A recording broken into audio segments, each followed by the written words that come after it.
중앙지검에서 김 여사 명품백 그 수수 관련해 가지고 수사를 해 왔는데 오늘 무혐의 결론이 났어요.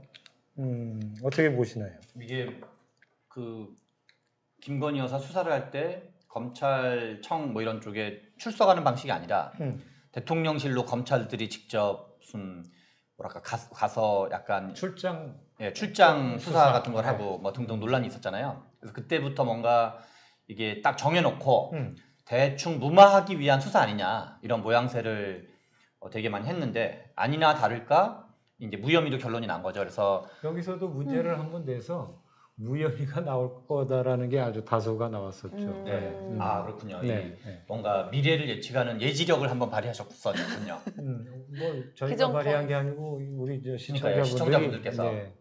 그리고 그거는 이 우리 시사 밸런스를 보는 시청자뿐만 아니라 아마 그 기사 같은 걸 접하는 국민 대다수가 뭐 민주당 지지자든 국민의힘 지지자든 진보든 보수든 남녀노소를 막론하고 거의 대부분이 아마 그렇게 예측했을 것 같습니다.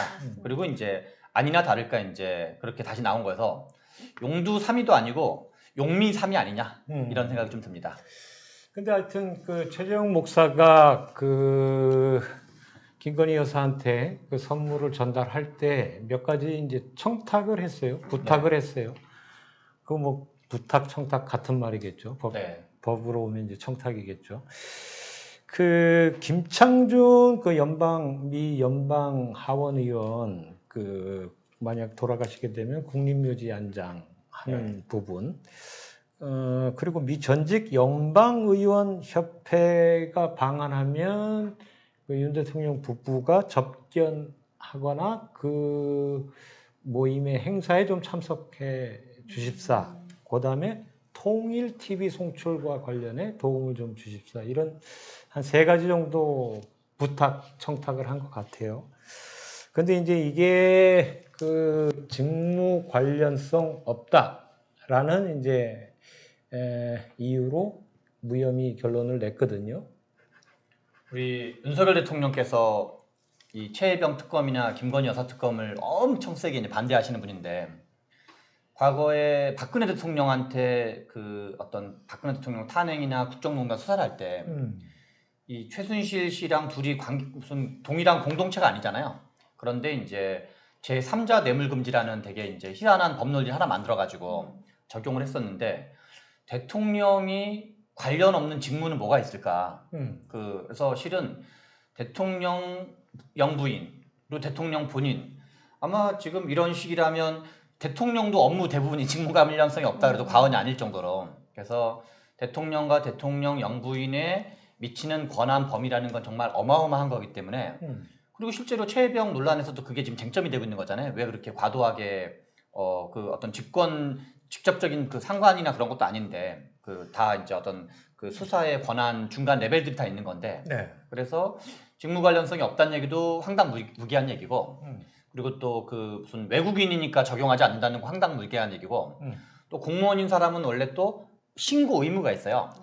신고 그 사건이 있을 때는 즉시 그걸 알게 된 즉시 신고를 하도록 돼 있거든요. 근데 이 사건은 직무 관련이 없을 거라고 먼 훗날 검찰이 결정을 내릴 거기 때문에 나는 신고를 안 할 거야. 이런 것처럼 된 거거든요. 그래서 여러 가지 면에서 김영란법의 취지 자체, 뭐 김영란법이 원래 저는 이제 과거에 국회 보좌관 하면서 이제 그 담당 상임위서 있은 적도 있었는데요. 원래 이 국민권익위원회는 어떤 좀 과도한 것도 한 적이 있냐면 학교 선생님한테 학부모가 캔커피를 주는 것도 김영란법 위반이라 그랬어요. 그래서 학교 선생님한테는 과도하게 그 의원들의 그거는 국회의원들이 우리는 그런 취지로 만든 적이 없다 법안을. 그래도 국민권익위원회가 약간 갑질을 했다 그럴까요? 자기네 어떤 과도하게 재량권을 하면서 자기네 권한을 늘리는 걸 했는데 지금은 이제 그냥 그 대통령실과 관련되니까 약간 뭐랄까 딸랑딸랑 거리는 것처럼 하는 거 아닌가라는 싶습니다. 실제로 진짜 학교에서 그리고 뭐 유치원 같은 데서 교사분들이 학부모로부터 음료수 한 병 받아 먹는 것도 부들부들. 김영란법이 자기네가 그걸 직권해서 떨어요. 유권해서 했거든요. 저희가 조금 좀 따져보고 싶은 게 조금 구체적으로 지금 김창준 그 연방 하원 의원 국립묘지 안장권은 그 국가보훈부 직원을 연결해서 이제 알아는 본 것 같아요. 네. 근데 이제 요건에 맞지 않다. 그래서 성사되지 않았다. 이런 설명이고요. 그 통일 TV 송출 이제 물론 아까 그 협회 접견 이런 거는 아예 뭐 그런 행사가 없었으니까 그거는 뭐 논외고 통일 TV 송출도 그 행정관이 알아봤는데 하여튼 그 뭐 잘 되지 않은 것 같아요. 그러면 지금 이제 검찰의 설명은 그 김건희 여사는 스스로 그 청탁 내용에 대해서 잘 인지를 못했고 그 일부 지금 아까 얘기한 그 국립묘지 안장권이라든가 통일 TV 송출권은 행정관 선에서 다 그냥 그 거절이 됐기 때문에 이거는 이제 직무 관련성도 없거니와 아무 청탁도 성사되지 않았다 이런 설명인 것 같아요. 그러면 그게 과연 김영란법 그러니까 그 청탁금지법 취지에 맞느냐 이 부분은 어떻게 생각하시나요? 원래 이제 청탁이라는 건 누군가가 청탁을 하면 그거를 이제 알아봐주고 뭐 그런 건데 지금 이 논리는 마치 검찰의 논리는 청탁 미수였다 뭐 이런 논리거든요. 청탁은 다 했는데 청탁이라는 거는 그 대통령의 영부인이 그 본인의 무슨 사적인 무슨 부하 직원도 아니고 무슨 뭐 비서도 아니고 관련 부서의 담당 행정관에게 그걸 알아보라고 그랬다는 거잖아요. 네. 그 자체가 일종의 업무 지시를 한 거로 볼 수 있거든요. 관련 담당자에게. 그래서 담당 행정관은 아닌 것 같고요. 김 여사 그 어떻게 보면 부속실의 기능처럼 하는 그쵸. 행정관 있지 않습니까? 그런데 이제 그게 그렇게 알아보는 과정이 실은 담당 쪽을 알아보지 않으면 알 수가 없는 거죠, 이게. 그 이제 그거를 그분이 직접 했냐 아니면 이제 그렇죠. 한 달이 두 달이 건넜냐 이런 차이는 있어도. 국가보훈부에 알아보기도 했으니까. 네, 그러면 일종의 그 뭐랄까 우리가 그 청탁이라는 건 반드시 실현되는 것만을 그러면 청탁으로 하는 건지. 그러니까 제가 바로 그 여쭙는 게 바로 그 부분이에요. 그 실현된 청탁만이 그 청탁으로 보느냐? 그래서 제가 이제 던지는 질문이 바로 그건데 그래서 제가 이제 그 김영란법이 어떻게 생겨났는가를 조금 알아봤더니 그 청탁금지법이 이제 2012년에 그 김영란 권익위원장이 발의를 해서 그게 이제 2010한 3년 동안 아주 오랜 그 논의를 거쳐요. 그때 여러 가지 설왕설래가 있었지 않습니까? 네. 2015년부터 이제 시행이 되는데 이 청탁금지법을 김영란 대법관이 그때 이제 권익위원장 시절에 하게 된 이유는 그때가 이제 2011년에 스폰서 검사건이 터졌고 2012년에 벤츠 검사건이 터졌어요. 네. 근데 둘 다 무혐의, 무죄 이렇게 나왔거든요. 그래서 그때 당시에 대가성, 직무 관련 없어도 100만 원 이상 금품 수수 시에는 이 법의 저촉을 받게 한 겁니다. 그런데 지금 이 경우는 배우자에 대한 처벌 조항이 없어요. 그래서 그 배우자, 남편, 공직자의 직무 관련성만 지금 따지는 거거든요.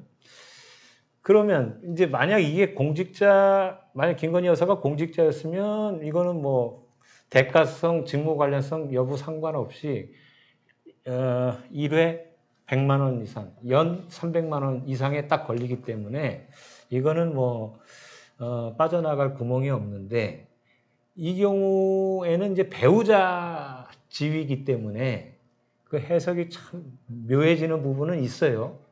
근데 하여튼 이 법을 제정할 때 취지가 그 스폰서 검사, 벤츠 검사가 그 대가, 직무 관련성 따져서 다 빠져나가는 걸 보고는 이제 정한 법이란 말이죠.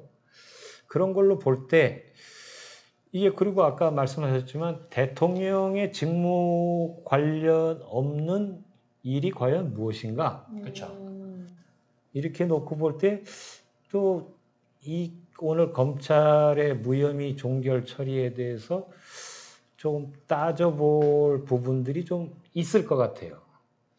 그래서 지금 우리 추석이나 설날 같은 경우는 과거에 이제 뭐 이러저런 그 상품 같은 것도 보내고 네. 그리고 대기업이라든가 이제 명절이면 명절 이렇게 뭐 선물 같은 것도 많이 하잖아요. 근데 금액을 다 제한해 가지고 그런 것도 다 못하게 하거든요. 그래서 근데 말씀하신 대로 그것도 뭐 이제 뭐는 30만 원 이상, 뭐는 50만 원 이상 이렇게 못하게 해가지고 선물도 못하게 해놓고 그것도 대가성과 관계없이 이렇게 못하는 거거든요. 네. 그런데 유독 이제 김건희 여사 또는 뭐 윤석열 대통령의 와이프 되는 분만 대가성과 관계없이 직무 관련성 관계없이 그리고 아까 말씀드린 것처럼 학교 선생님이 캔커피를 받았는데 그게 직무 관련성이 있냐 없냐 내지는 그 뭐랄까 그 청탁 미수 이거를 애들 채점할 때 뭐 영향을 미치거나 아니거나 하면 적용이 안 되는 건데 아니고 그래서 지금 유독 김건희 여사한테만 좀 너무 관대한 방식으로 미리 다 짜놓고 윤석열 대통령은 이걸 저거 한 적이 없거든요. 신고한 적이 없거든요. 그래서 윤석열 대통령은 당연히 또 이제 신고 의무를 위반했고 네. 이 김건희 여사는 직무 관련성이 없다고 볼 여지가 좀 너무 이렇게 약간 뭐랄까 좀 억지스러운 얘기고 네. 그리고 또 이런 과정 전반이 좀 뭐랄까 좀 과도하게 김영란법을 이 마치 이제 일반인들에게는 다 강하게 적용하고 또는 하급 평범한 열심히 일하고 있는 공무원들한테는 가혹하게 적용하고 이제 가장 위에서 뭔가 모범을 보일 때 할 사람 입장에서는 이런 거를 좀 이제 그냥 그리고 실은 명품 가방 300만 원짜리를 단순 선물이라 그러면서 이제 검찰이 별 관계없다 그러거든요. 300만 원이 어떻게 단순 선물인가? 그러면 뭐 3천만 원도 단순 선물이고 뭐 3억도 단순 선물인 건데 단순 선물을 그런 걸 뭐하러 주는지. 그 말씀하신 대통령, 그러니까 그 공직자가 그 배우자의 금품수수 사실을 알았을 때는 그 소속 기관장이나, 근데 대통령의 경우에는 소속 기관장이 없으니까 아니면 감사원이나 이렇게 신고하게 돼 있거든요. 근데 사실 그 부분에 대한 이제 설명은 이거 반환해라. 행정관한테 얘기했는데 행정관이 깜빡 잊어먹어서 지금 이제 그렇게 됐다는 설명이거든요. 이게 이렇게 하면 이렇게 저렇게 조금씩은 다 빠져나가긴 한 거예요. 그러니까 아름다운 변명이죠. 그러니까 뭐 나는 다 지시했고 뭐 저기가 깜빡하고 저기가 깜빡하고 뭐 인지를 못했고 뭐 또 알아봤는데 뭐 안 됐고 이런 식이니까 할 거는 다 하고 지금 이제 오늘 아주 명언 비스무리한 게 많이 나오네요. 청탁 미수서부터 아름다운 변명. 그러면 여기서 문제를 한번 볼까요? 최재형 목사의 청탁, 대통령의 직무 관련성 있다? 없다? 제가 이거 공부하면서 본 건데 윤석열 대통령이 검사 시절에 이런 청탁금지법 관련된 수사를 했었을 거 아니에요. 만약에 했었다면 윤석열이 검사 시절이었다면 무조건 연관이 있다고 했을 거다. 그의 수사 그걸 봤을 때 네. 라고 쓴 한겨레 기사를 제가 보고 왔거든요. 근데 꼭 윤석열 아니더 검사뿐만 그렇죠. 아니라 일반인의 경우라면 이런 경우를 상상하기는 어렵지 않을까 이렇게 생각되네요. 윤석열 대통령 특수통 검사를 통틀어서도 그 기소를 제일 많이 하고 그 기소 불발도 제일 많이 된 사람 중에 한 명이에요. 근데 어쩌다가 기소 불발은 뭐예요? 아니 기소를 했는데 그게 이제 무혐의나 그러니까 무죄 나오거나. 그래요? 예. 오, 그래서 그 팩트입니까? 아니 뭐 최고인지는 모르는데 그걸 많은 사람인 건 맞죠. 그 상당히 빈도가 높았던. 그러니까 이렇게 뭐랄까 이 마치 못 먹어도 고처럼 일단 상대방을 기소해가지고 그러면 기소가 남발됐다는 그쵸. 얘기인데. 그래서 그런 거는 한참 이제 그때 많이 거론됐었죠 언론에. 최고인지는 모르지만 그러면 결과를 한번 볼까요? 네, 최재형 목사의 청탁 과연 대통령의 직무 관련성이 있다고 생각하는지 없다고 생각하는지 결과 보여주세요. 있다가 80.6% 나왔습니다. 다음 결과 보여주세요. 그러니까 지금 성별도 저 80% 대답은 우리 최 소장님 얘기하신 청탁 미수다. 미수도 그렇죠. 그 청탁으로 봐야 되고 그리고 그 청탁 내용들이 다 대통령과 직무 관련돼 있다. 이렇게 보는 의견이신 것 같아요. 네. 예, 맞습니다. 다음 연령별 결과 보겠습니다. 네, 연령별까지도 모두 대통령의 직무와 관련이 있다, 청탁 미수다라고 생각을 하고 계신 것 같습니다. 네. 당첨 결과 보여주세요. 네, 1등, 2등 축하드립니다. 요거 한번 더 설명해 주세요. 네, 그 그럴까요? 시간차 개념이 포함된다는 거. 네, 맞습니다. 저희가 이번 주까지는 문제에 따라서 1등, 2등을 순위를 매겨서 상품권을 드리고 있는데요. 1등은 2만 원, 2등은 1만 원 상품권 가져가실 수 있습니다. 근데 점수가 동일하더라도요. 그 동의율을 입력하는 시간이 짧은 순서에 따라 순위가 높게 매겨지기 때문에 빠르게 입력을 하시는 게 순위에 중요하고요. 동점일지라도 저 순위표에 나오는 1등, 2등에게만 상품을 드리고 있습니다. 네. 그래서 이제 여기서 뭐 결론이 난 것 같지만 아직 이제 수사심의위원회라고 있어요. 거기서 그게 만약 소집이 된다면 이게 물론 이제 수사심의위원회에서 하는 결정이 권고 정도지만 어떤 강제성이 없긴 하지만 그래도 아직 한 단계는 더 남아 있는 거예요. 예, 맞습니다. 그래서 국민적 의혹이 제기되거나 뭐 사회적 이목이 쏠리는 사건인 경우, 그래서 이제 어떤 검찰 내부의 판단이 끝났다 하더라도 한 번 정도 더 어떤 이제 뭐 구속영장을 할 건지 이걸 뭐 기소 여부 할 건지를 이제 판단하는 게 이제 수사심의위원회인 건데요. 네. 근데 이번에 이제 그 서울의 소리 백은종 대표님이 그걸 제기를 하셨는데 그 검찰은 이제 그 서울의 소리 대표가 제기한 거는 이제 그 인정할 수 없다라고 했어요. 그거는 이제 검찰의 얘기는 개인 고발인에게는 그런 그 신청권이 없다. 그래서 이제 기관 고발인은 그런 게 있지만 지금 당신은 개인 고발인이기 때문에 그래서 현재 그걸 반드시 해야 되는 건 아니고 검찰 입장에서 다만 이게 사회적 관심이 많이 있고 의혹이 있고 그리고 검찰에 대한 불신이 많이 있어서 그래서 지금 이원석 총장이 뭔가 이제 검찰총장이 지금 임기는 거의 뭐 마무리 단계고 네. 그리고 이제 뭔가 수사를 지시를 제대로 했었으나 뭐 이게 하는지 안 하는지도 좀 애매하게 한 것 같긴 한데 그래서 이원석 검찰총장 또는 수사팀 네. 수사팀 뭐 이미 뭐 무혐의 내려고 수사했는데 다시 뭐 수사심의위원회 한다는 것도 모양새가 안 좋은 건데 약간 장난하는 것도 아니고 그래서 아마 하게 되면 이원석 검찰총장이 하냐 마냐 정도가 있을 것 같습니다. 네. 그러니까 하여튼 이 수사심의위원회는 그 검찰시민위원회나 검찰이 소집 가능하고요. 말씀하신 대로 검찰총장도 직권으로 소집이 가능해요. 그래서 지금 이제 일단 이원석 총장이 사실 이 수사에서 패싱을 당했잖아요. 네. 그리고 이제 다음 달 15일까지가 임기인데 마지막으로 이원석 총장이 수사심의회를 소집할 것인가 이 부분이 관심이고요. 또 이제 백은종 대표가 개인 고발인 자격이기 때문에 그 자격이 없어요. 네. 그래서 지금 그 최재형 목사가 이 수사심의위원회를 또 소집을 위해서 그 아까 얘기한 검찰시민위원회 그 부의 심사위원회에 이제 또 신청을 한다는 거거든요. 이제 두 가지 어떤 지금 옵션이 아직 남았는데 이 보니까 수사심의위원회라는 게 한 그 위원회에 한 150명 정도의 외부 인사가 그 등록돼 있는 것 같아요. 거기서 이제 만약 수사심의위원회가 소집이 되면 15명 정도를 무작위로 추첨해가지고 구성이 되고 그분들이 기소해야 된다.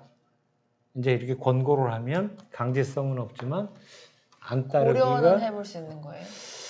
그 실제로 그 세월호 사건 관련해서 그 김광호 서울청장이 올 1월에 그 수사심의위원회 소집돼 가지고 그 세월호라 그랬나요? 이태원. 이태원. 이태원 참사. 죄송합니다. 이태원 참사 관련해서. 이태원 참사 관련해 가지고 1년 2개월 만에 기소가 됐어요. 그게 이제 업무상 과실치사 혐의로 기소가 됐거든요. 이제 물론 이제 이것도 수사심의위원회 권고 사항이기 때문에 뭐 꼭 기소를 할 필요는 없었지만 이런 케이스도 있고 해서 김건희 여사 건 관련해서 이 수사심의위원회가 소집될 것이냐 지금 이제 관심이 이제 일로 옮겨온 것 같아요. 어떨 것 같습니까? 이게 지금 이제 저희 다음 나갈 문제가 이원석 총장의 경우에 이 수사심의위원회를 소집할 것이냐 안 할 것이냐 이 부분이거든요. 지금 이원석 총장은 거의 뭐 임기 완전히 끄트머리 중에 끄트머리여가지고 그렇죠. 이거를 소집을 할 수는 있으나 본인 임기 안에 이제 종료가 안 될 가능성이 매우 높은 거죠. 그렇죠. 그래서 그러나 아무튼 소집을 해놓고 나가게 되면 다음 총장이 와서 그거를 소집을 해지하기도 좀 애매하죠. 그거는 뭐 소집된 건 그대로 가겠죠. 그래도 좀 간다고 봐야 되겠죠. 그래서 저는 굳이 뭐 이렇게 확률을 건다 그러면 51대 49로 소집을 하지 않을까 싶습니다. 근데 하여튼 이원석 총장이 김건희 여사 수사와 관련해서 아주 개인적으로 타격이 좀 컸었겠어요. 네. 그 어떤 소위 말하는 영이 안 서는 상황의 연속이었던 거죠. 패싱 당한 것도 그렇고. 어떻게 보면 그 총장까지 가는 어떤 그런 어떻게 보면 그 검사로 들어와서 어떤 최고위직까지 한 거 아니겠습니까? 네. 그리고 뭐 앞으로 어떤 공직을 맡을지는 모르겠습니다만은 만약 이 검찰총장이 공직의 만약 끝이라면 참 개인적으로는 그쵸. 안 좋은 기억으로 남을 것 같은데 그래서 어떻게 할 것 같으냐 여러분들한테 한번 물어보겠습니다. 이원석 총장 김건희 여사 명품 가방 수수 사건 관련해서 수사심의 소집한다 안 한다. 수사심의위를 소집하는 게 그럼 일단 조금이라도 면을 세울 수 있는 걸까요? 글쎄 아니면 자기 임기 내에 사건을 종결시키는 게 그거는 이제 어떻게 보면 검사로서 어떤 자기 표현이겠죠. 나는 이 부분에 대해서 어떻게 생각한다라는 거를 보여줄 수 있는 그렇지 않겠습니까? 그렇겠죠. 그런 면에서 근데 할 그러고서 것도 임기를 마무리하면은 살짝 조금 아쉬울 이미 것 같은데. 모양새가 많이 어그러져가지고 그러니까요. 하든 안 하든 모양새를 회복하기는 쉽진 않죠. 아마 지금 아직 그 내적으로 어떤 결정 못 내리셨을 수도 있어요. 계속 하루에도 몇 번씩 마음이 오락가락할 수도 있는데. 그리고 또 한편으로는 이게 검찰총장이 소집을 한다는 얘기는 마치 수사팀을 약간 보이콧하는 느낌이라 그럴까요? 네. 그런 성격을 그러니까 다른 외부에 있는 사람이 아니라 그 상관이잖아요, 상관. 네. 수사팀의 최고 상관이 네. 검찰총장인 건데 그래서 일단 모양새가 이렇게 그것도 좋은 모양새는 아니겠죠. 조직 내부 논리로만 보면. 그러나 한편으로 이게 좀 원칙대로 안 되고 있다는 메시지는 또 냈기 때문에 약간 이제 이러저런 고민이 동시에 있지 않을까 싶습니다. 네. 그러면 여러분들의 생각은 어떤지 한번 알아볼까요? 네, 이원석 검찰총장 김건희 여사 명품 가방 수수 사건에 대해서 수사심의위를 소집한다 안 한다 어떻게 생각하시는지 결과 보여주세요. 한다가 쪽이 조금 네, 더 6대 4 정도인 것 같습니다. 우세하네요. 네, 다음 결과 보여주세요. 했으면 하는 마음을 담고 있는 것 같습니다. 그럴 것 같기도 합니다. 남성분들은 55대 45고 여성분들이 조금 더 높은 비율로 한다라고 대답해 주셨고요. 다음 결과 보겠습니다. 50대가 82%나 나왔어요. 한다가. 많은 분들께서 해야 한다라고 해야 한다에 가까운. 네, 생각을 하시는 것 같습니다. 그럼 추첨 결과 보겠습니다. 추첨이 아니죠. 문제 순위 결과 보겠습니다. 네, 두 분 축하드립니다. 네.